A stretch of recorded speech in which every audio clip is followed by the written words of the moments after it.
Yo tenía una esperanza en el fondo de mi alma, que un día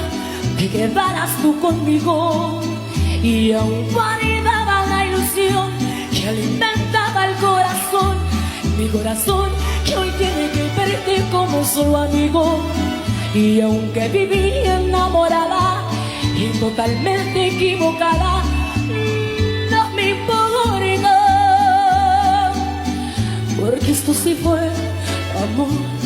por mi parte, lo más lindo, el más grande amor. Y aunque siempre lo renuncies para mí, fue lo